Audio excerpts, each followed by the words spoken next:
¿Qué tal? ¿Cómo se encuentra? Muy buenos días. Bueno, ha llegado el día, tenemos que hablar de algo que preocupa especialmente a los hombres que han pasado los 50 años y prácticamente el 40% tienen alopecia. Pero no digamos cuando el asunto afecta a las mujeres. Detrás de esto puede haber una normalidad biológica o puede haber patologías, enfermedades, trastornos que cursan de esta manera. Vamos a desbrozar cuáles son las soluciones para cada uno de los problemas. Vamos a hablar de la calvicie o también de la alopecia.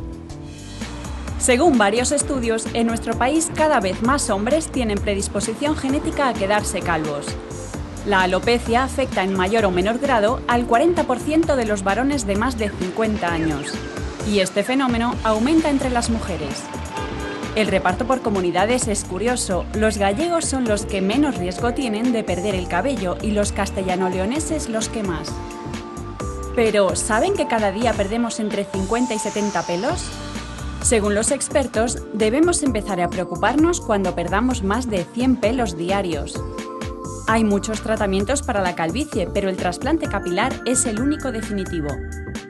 Cada año se realizan unos 250.000 en todo el mundo y en España la cifra va en aumento. Esta técnica es solicitada por muchos más hombres que mujeres y cada vez consigue mejores resultados. Además, hay épocas del año en las que se produce una mayor caída del cabello y el otoño es una de ellas. Los expertos advierten que esta caída estacional es normal. Cuando desciende el calor, los folículos pasan a fase de reposo y notamos que el pelo se nos cae y debilita. Bueno, pues está con nosotros hoy un especialista de referencia en el ámbito de la dermatología, pero claro, es una especialidad, una disciplina amplia y en ese sentido hay unos apartados para nosotros, para los médicos, en los grandes volúmenes, que está dedicado precisamente al pelo. Cabello, pelo. Lo cierto es que está con nosotros el doctor Eduardo López Bran, que es director del Instituto Médico Estético de Madrid, IMEMA. Es además dermatólogo, trabaja en el Hospital Universitario, concretamente de Madrid, el hospital de referencia, el clínico, el famoso Clínico de Madrid. ¿Qué tal? ¿Cómo se encuentra? Buenos días. Muy bien, buenos días. Encantado de estar aquí. Dígame, ¿qué es el IMEMA? Pues IMEMA es un centro que agrupa a diferentes especialistas, pero fundamentalmente la dermatología es nuestra razón de ser y en concreto nos dedicamos de manera muy especial a todo lo relacionado con la caída del pelo y la recuperación del mismo cuando se ha perdido. Y dígame, usted ha hablado en algún momento del trasplante preventivo. ¿Qué quiere decir eso, el trasplante preventivo? Yo he tenido la oportunidad de ver cómo evolucionaba un poco la idea de los cirujanos que realizamos tratamiento para recuperar el cabello y antiguamente, hace años, se operaban a aquellos pacientes que ya tenían una calvicie avanzada. En cambio, ahora operamos a pacientes jóvenes que están empezando a perder el pelo y que no quieren que llegue a ser evidente la pérdida del mismo, con lo cual, en cuanto notan los primeros síntomas de pérdida del pelo, recurren al trasplante para recuperar, para repoblar aquellas áreas en las que lo han perdido de manera que no sea perceptible su calvicie en ningún momento. Bueno, ustedes hablan de eso que se va a llamar folicular United Extraction, pero eso es la técnica FUE que llaman ustedes, ¿no? ¿Qué es la técnica FUE o la técnica de la tira? Hay dos posibilidades para llevar el pelo. El objetivo de los trasplantes es llevar pelo de un área donde el pelo no está predispuesto genéticamente para perderse, que es el área de la nuca, en donde incluso en los casos más avanzados de calvicie se mantiene el pelo porque no está predispuesto para perderse, y cuando lo llevamos desde ahí al área receptora, área calva, el pelo va a crecer con las características de la zona de donde viene y al no estar predispuesto para perderse va a permanecer toda la vida en el área calva. Lo podemos llevar de dos maneras. Una técnica es obtener una pequeña tira, una pequeña banda de piel en la que están incluidos los folículos y posteriormente al microscopio los vamos a ir dividiendo en unidades foliculares que posteriormente injertaremos en el área calva, o bien los podemos obtener directamente mediante un pequeño instrumento circular que los dermatólogos llamamos sacabocados, que es un instrumento de menos de 1 milímetro de diámetro que permite ir obteniendo unidad folicular y posteriormente injertarla directamente en el área calva. Vamos a matizar. Antes del posoperatorio, ¿cuántas sesiones se necesitan para un caso medio, ¿no? No una calvicie total, pero un caso medio. Lo más importante que va a garantizarnos el éxito de un trasplante es que haya suficiente zona dadora. Que tengamos un ratio de zona dadora, es decir, que tengamos suficiente recursos. Si no hay donante, no hay trasplante. Efectivamente, eso es una máxima muy importante y que además acomoda muy bien a esta situación. Y si hay un buen ratio zona dadora, zona receptora, podremos cumplir las expectativas del paciente y con una sola sesión podremos trasplantar un gran número de cabellos. Dicen, y por lo que he leído del IMEMA, de su instituto, que no hay inconvenientes, que no hay trastornos secundarios, que el posoperatorio es estupendo. El posoperatorio es muy sencillo. Realmente el paciente puede retomar su vida laboral de manera y el paciente se encuentra bien al día siguiente de la cirugía. El paciente está médica y físicamente bien, pero sí que es cierto que en los días siguientes a la intervención, en los lugares donde hemos injertado las unidades foliculares, van a quedar unas costritas que tardarán de 5 a 7 días en desprenderse y en algunas ocasiones se puede inflamar la frente, incluso la cara, lo cual hace que estéticamente pueda ser perceptible por la gente que nos rodea. Pero en 5 o 7 días el paciente no tendrá ya ningún signo ni síntoma de que se ha sometido a un trasplante de pelo. Eso está muy bien, que un posoperatorio sea adecuado, pero ¿y los resultados? Pues los resultados realmente en el momento actual son francamente estupendos. Si elegimos bien al paciente. Si el paciente no es como mi caso, que no tengo buena zona dadora, sino que tiene una buena zona dadora, conseguiremos unos resultados realmente muy satisfactorios. La cirugía ha avanzado mucho, la cirugía del pelo, en los últimos meses, en los últimos años, y los resultados en este momento son fantásticos, duraderos y definitivos. Ha hecho usted muy bien en decir que no es su caso, porque usted ha puesto acento en que en su caso no tiene buena zona dadora, ¿no? Si no, lo tendría resuelto. No tengo mala zona dadora, primero, y en segundo lugar, mala calidad de pelo, porque tengo un pelo muy fino, un pelo muy débil, soy muy mal candidato para trasplante, pero a pesar de eso no me resisto en el futuro. Pero no hemos venido a hablar de su pelo, sino de su conocimiento, así que vamos a seguir con él. Entonces, ¿por qué si eso es tan bueno, ustedes hablan, incluso usted hemos visto datos en sus trabajos sobre la clonación capilar? Pues que eso resolverá problemas, permítame que me vuelva a nombrar como el mío, cuando tienes mala zona dadora, si un día conseguimos que de un solo pelo lo multipliquemos en el laboratorio y de cada uno tengamos 10, 15, 20 o 30, conseguiríamos una fuente inagotable de pelo, con lo cual podríamos repoblarnos a la carta. No. O sea que en lo que estamos bien, pero para el futuro hay que solucionar incluso su problema. Incluso para el futuro yo creo que voy a poder tener el pelo que me reclama mi hijo, que quiere que su padre tenga más pelo. ¿Ah, sí? Bueno, pues la verdad es que empieza muy pronto a reclamarle cosas, ¿no? Bueno, ya ahora son tremendos. Dígame una cosa, y hay personas que tienen, pues de vez en cuando las cejas mal, tienen zonas de alopecia en las cejas.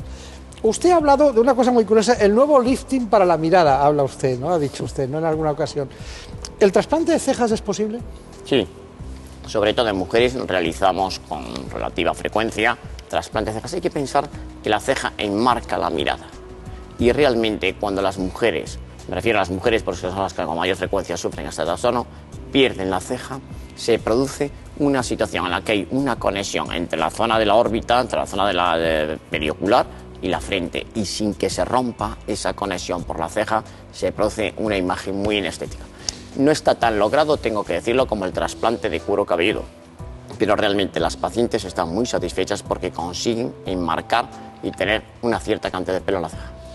Muy bien, pues es el doctor, como les he dicho al principio, los que se incorporan ahora, el doctor Eduardo López Bran, es un gran especialista, él ha trabajado muchísimo en el ámbito de la dermatología, es profesor también titular, que no lo hemos dicho antes, pero en cualquier caso, en el IMEMA es donde hace más, diríamos, lo que más le gusta, ¿no? Pues es una atención más privada, que no la pública, que atienden todo tipo de pacientes, porque no por eso descarta usted la psoriasis.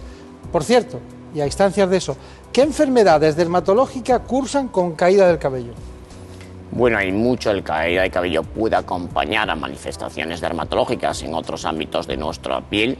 Dentro de ellas no hay una relación directa en esta que hemos hablado, es decir, que uno puede tener una psoriasis del cuero cabelludo y no necesariamente tiene por qué tener una caída del pelo, aunque pueden convivir ambas. Sobre todo la alopecia se observa en trastornos endocrinológicos, en trastornos metabólicos, en déficits carenciales de algún tipo de vitamina, de oligoelemento, de aminoácido. Por ejemplo, las mujeres es muy frecuente la pérdida de pelo debido a una disminución de los depósitos de hierro. Esto es frecuente porque hay un déficit en la alimentación, un trastorno en la síntesis, una pérdida excesiva de hierro con la menstruación, y son mujeres que necesitan un aporte secuencial de hierro hasta la menopausia, en donde ya evitan una de las causas que provocaba esa pérdida de pelo, como era la menstruación. Pero bueno, la alopecia, no cabe duda, el pelo se vuelve frágil, quebradizo en muchos trastornos dermatológicos y muchos trastornos sistémicos.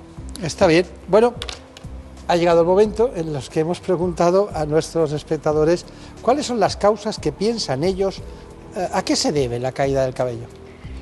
Yo creo que aparte de la genética, las causas pueden ser el estrés, la caspa y bueno, dice que el agua también influye bastante en la caída, no lo sé, pero bueno, se ha oído. Y luego, bueno, un poco también la higiene, ¿no?, de cada uno. El estrés y una vida un poco desordenada. También productos que hay para el cabello, por ejemplo la gomina, todo eso hace que el cabello se caiga más. Últimamente parece que las estadísticas dicen que el estrés, ¿no? Y también una cuestión hormonal, sobre todo en la mujer en la menopausia. Yo tuve un disgusto muy fuerte y al medio año se me caía el pelo a ronchones. Pues el exceso de grasa, a lo mejor en el cuero cabelludo. Pues el estrés, yo pienso que el estrés influye mucho en la caída del cabello. Bueno, la verdad es que estaba estudiando las preguntas, decía, y comentaba con el doctor López, decía, el estrés influye mucho y influye.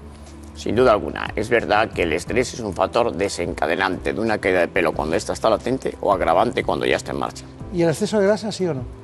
Bueno, conviven, son consecuencia de las mismas causas, pero hay gente que tiene verdaderos problemas de grasa y tiene un buen pelo y viceversa. ¿Y un disgusto, que lo han dicho?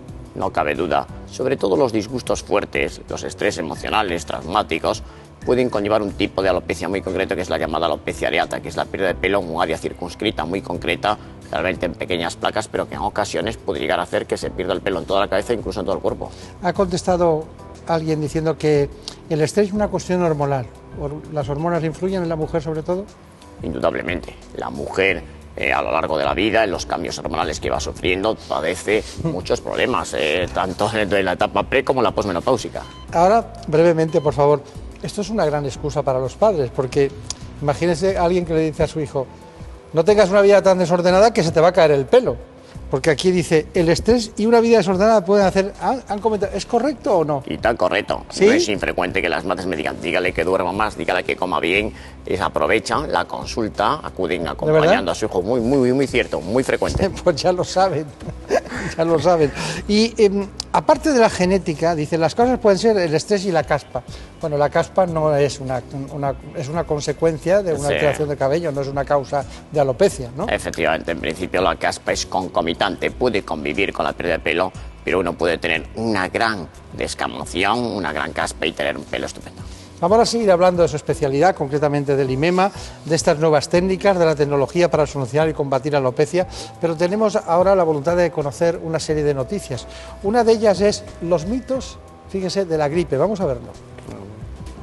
No hay nada que pueda acabar con ella. La gripe cada año llega a nuestras vidas y lo hace rodeada de mitos para evitarla o prevenirla. El primero es el supuesto poder de la vitamina C. No se ha demostrado que la vitamina C, cualquier otra vitamina, mejore, digamos, la duración, acorte la duración o mejore la prevención de la enfermedad de la gripe. Otro de los mitos es beber agua en exceso. Los médicos aconsejan consumir 2 litros al día, pero no es necesario aumentar de forma desproporcionada esta cantidad, como creen algunos. Una leyenda más es el uso de antibióticos. Estos medicamentos no matan los virus como la gripe, sino que actúan contra las bacterias. Los antibióticos nunca curan la gripe, los antibióticos curan infecciones bacterianas. Los expertos aconsejan seguir estas indicaciones. Una buena alimentación, con un buen sistema de hacer algo de deporte. Cubrirse bien la boca cuando tose con un pañuelo, con la parte interna del codo. Desechar el pañuelo y lavarse las manos. Tener especial cuidado con aquellos lugares donde puede permanecer el virus. Pomos de puertas, vasos, barras de autobús. Los especialistas piden poner en práctica estas recomendaciones y olvidar los mitos. Casi la mitad de los hombres mayores de 50 años sufren algún tipo de alopecia. Un problema que también afecta cada vez más a las mujeres. Hoy, en ¿Qué me pasa, doctor?, abordamos las principales causas de la caída del cabello y los tratamientos y técnicas más eficaces como el trasplante capilar. Bueno, la verdad es que es muy interesante este espacio, sobre todo porque sé que hay mucha población interesada en este asunto. Incluso cuando ven imágenes, ¿no?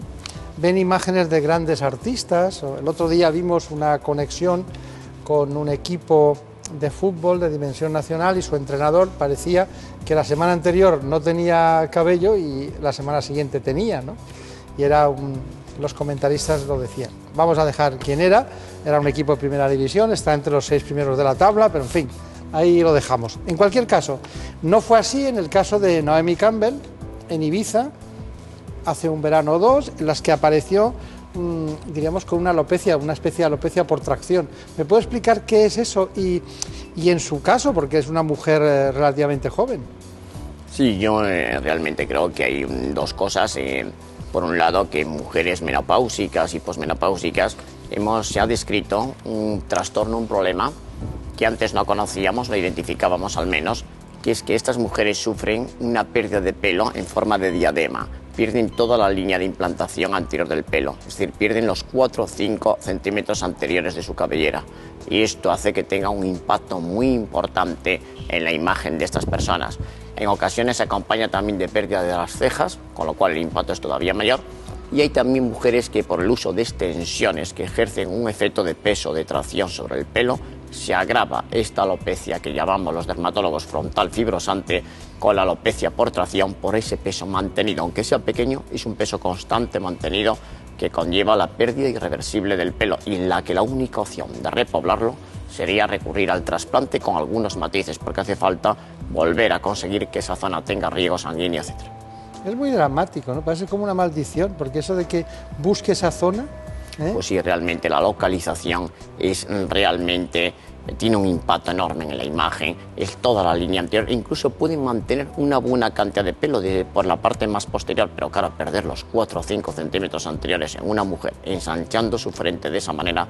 Todas las mujeres tienen siempre una frente un poquitín más estrecha que la masculina, la línea de implantación es un poquito más baja, de golpe 4 o 5 centímetros de retroceso, es un golpe, valga la redundancia, a la imagen tremenda. Es curioso. Bueno, pues nosotros también hemos querido buscar, hemos hecho un informe, ahora usted nos dice qué le parece, sobre implante de pelo. Me temo que va a conocer algunas cosas de él. Su popularidad hace visibles los avances contra la pérdida del pelo. Son muchos los famosos que recurren al trasplante capilar. Los actores de Hollywood protagonizan los cambios más llamativos. Una mejoría tan evidente que esto solo se puede conseguir con un trasplante bien realizado. Pero yo creo que en este caso podría existir una combinación de trasplante y truco cosmético. Hay una pérdida de densidad muy evidente, el resultado es estupendo, le devuelve la sonrisa, le devuelve la alegría, mientras que su piel delata el paso del tiempo, su pelo ha retrocedido considerablemente mejorando su imagen. Pero el trasplante ya no está solo al alcance de los famosos. La técnica ha evolucionado mucho en los últimos años. Ahora se puede trasplantar gran cantidad de cabello en una sola intervención y de forma indolora. Los resultados son indetectables y para toda la vida. El pelo que trasplantamos es un pelo definitivo. No está predispuesto genéticamente para perderse. Estas fotografías de la modelo Naomi Campbell dieron la vuelta al mundo. La alopecia no es un problema exclusivo de los hombres. Los expertos recomiendan atajarlo en cuanto aparezcan las primeras evidencias. Cada vez es más frecuente que acudan a nuestra consulta pacientes jóvenes que empiezan a perder el pelo, que no quieren que sean visibles su imagen de calvicie y que nosotros les trasplantamos precozmente. El único requisito es que haya suficiente pelo en la zona donante, normalmente la nuca. Además del cuero cabelludo, también se repueblan las cejas o la barba, siempre con un objetivo: devolver al paciente la cantidad de pelo que ha perdido, devolver su imagen, mejorar su autoestima. No es solo recuperar el cabello, también la confianza en uno mismo. Bueno, viendo este extraordinario informe de nuestros compañeros de los servicios informativos, ya no sé qué es antes, si el huevo o la gallina. No sé si es antes este programa y luego los informativos o los informativos y luego este programa. ¿Se ha reconocido? Pues sí, la verdad es que es un reportaje muy interesante porque yo creo que este tipo de personajes que aprovechan las mejoras de las técnicas y que se benefician de ellas, al igual que mucha gente común, ayudan a difundir la técnica. Estos personajes bien comunicados en programas como este contribuyen de manera muy importante al progreso de la dermatología y al progreso, entre otras técnicas, del trasplante de pelo, que gozaba no de esta fama porque había fotogramas que habían quedado en la retina de algunas personas cuando la técnica no tenía los resultados que tiene ahora, que hacían daño. Pues ahora esto contribuye a una imagen muy positiva de la dermatología, de los dermatólogos y de todos los que hacemos trasplante de pelo.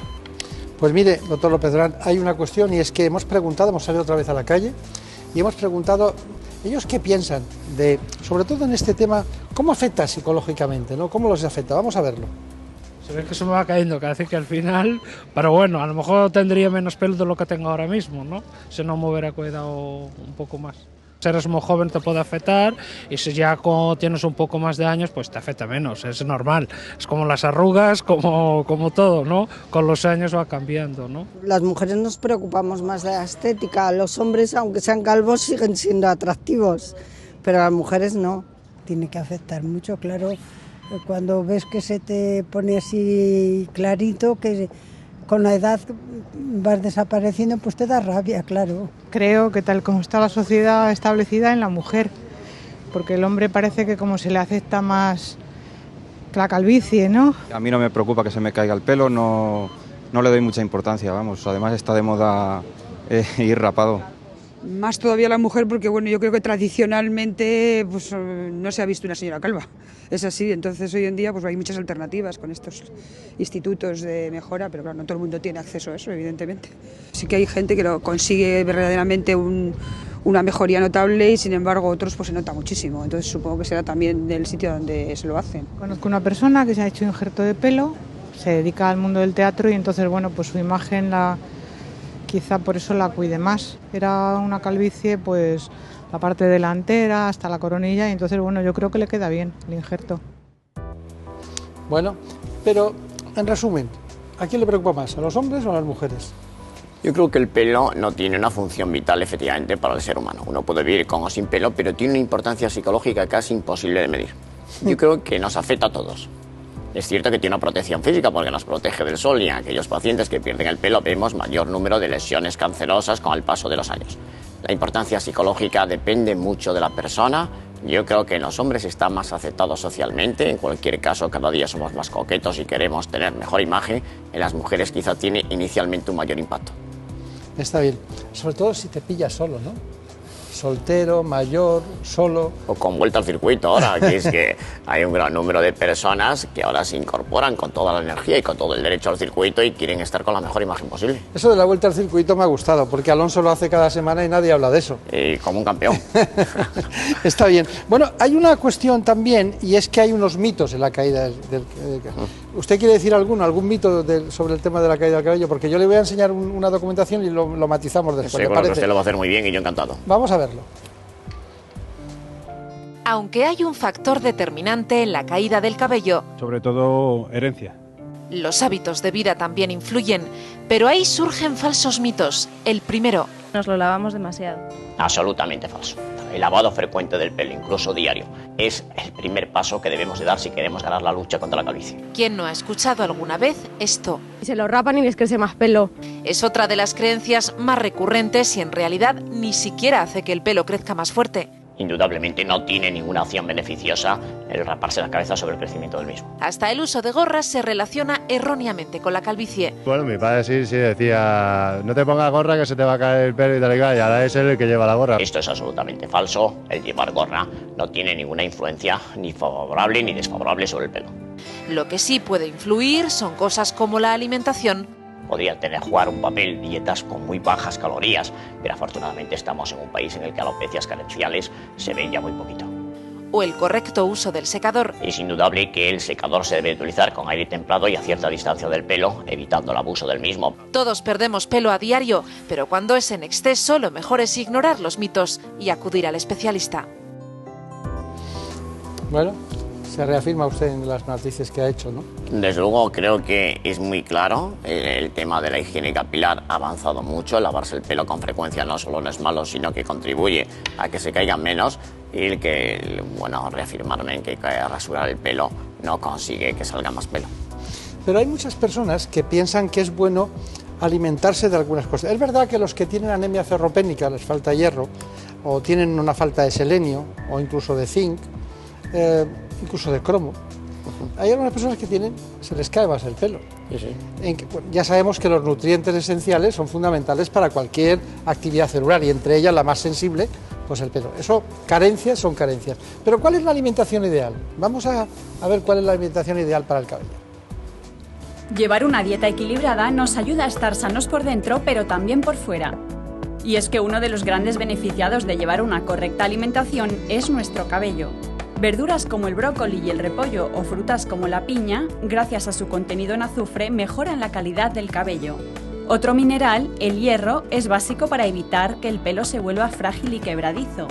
Lo podemos encontrar en los vegetales de hoja verde, las lentejas y las carnes de pavo y pollo. El déficit de ácidos grasos omega 3 puede provocar sequedad en el cabello y volverlo opaco y sin brillo. Para evitarlo, en nuestra dieta no deben faltar nueces y pescados azules como el atún, el mero o la merluza. La falta de potasio no solo provoca un aumento de la caída, sino también hará que nuestras uñas estén débiles y tengan tendencia a romperse.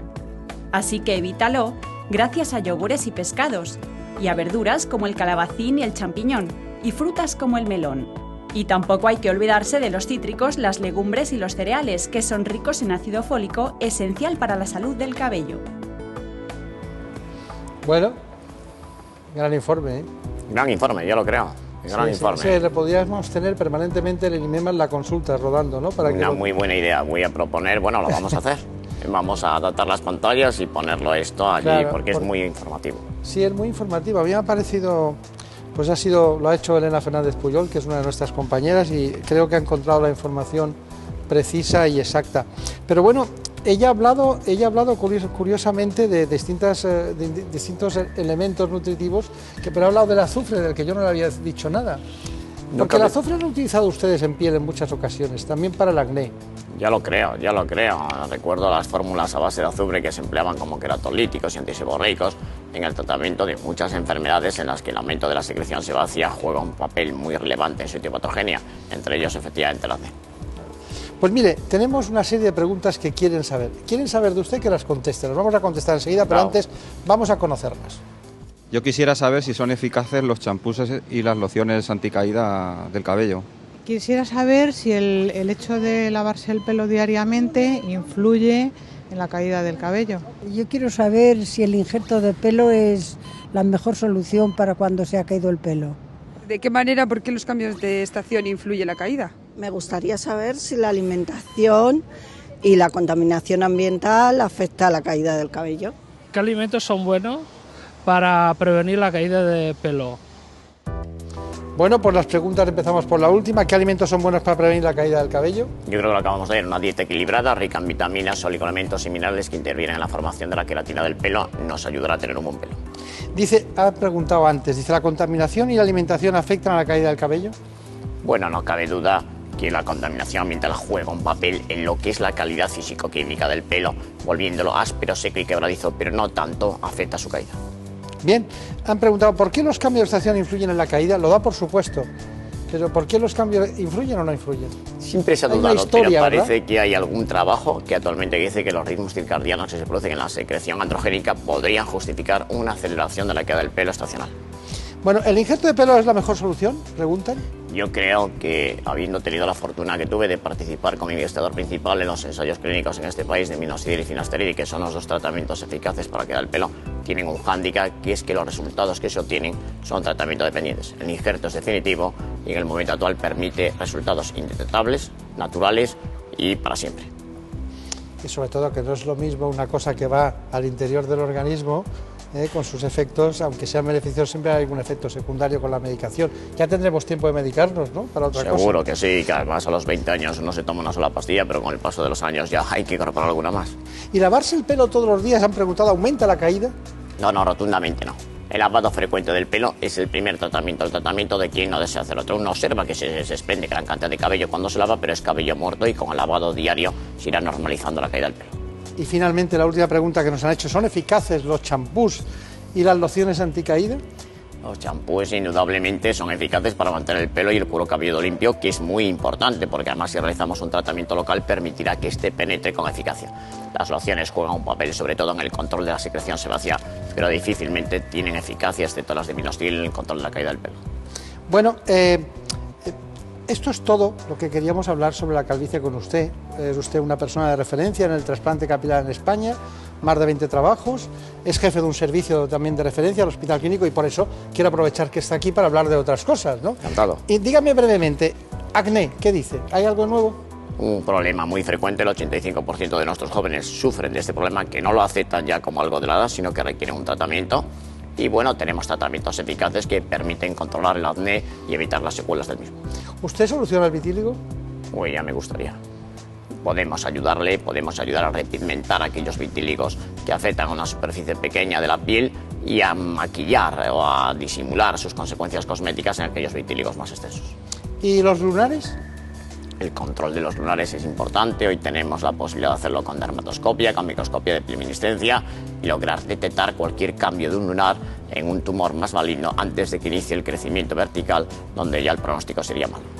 ¿Hay algunos pacientes que no consigue usted frenar una psoriasis y acaban teniendo una artropatía, problemas articulares en las rodillas como consecuencia de la psoriasis, o se puede parar eso?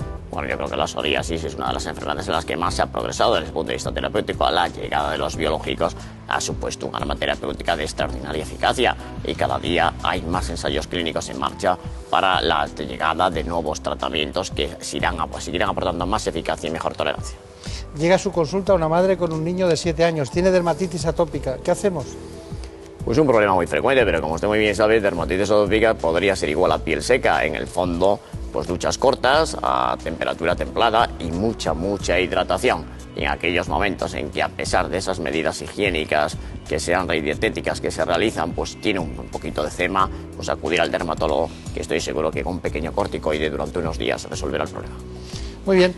Le agradezco mucho su presencia aquí porque nos gusta mucho la medicina más ortodoxa. Hay alguien que se pueda preguntar qué quiere decir eso. Muy sencillo, que nos gustan las cosas contrastadas con ensayos clínicos, con trabajos, y me gusta hacerlo con profesores de universidad, jefes de departamento como usted, y no alguien que llegue con alguna cosa que de repente se ha inventado. Así que hemos empezado por lo adjetivo y hemos llegado a lo sustantivo, que es la dermatología. Muchísimas gracias y muy buenos días. Muchas gracias, buenos días. Y a ustedes indicarles que, bueno, francamente hemos aprendido muchas cosas, pero sobre todo que hay una solución para la calvicie, es el trasplante capilar. Muchas gracias y hasta pronto.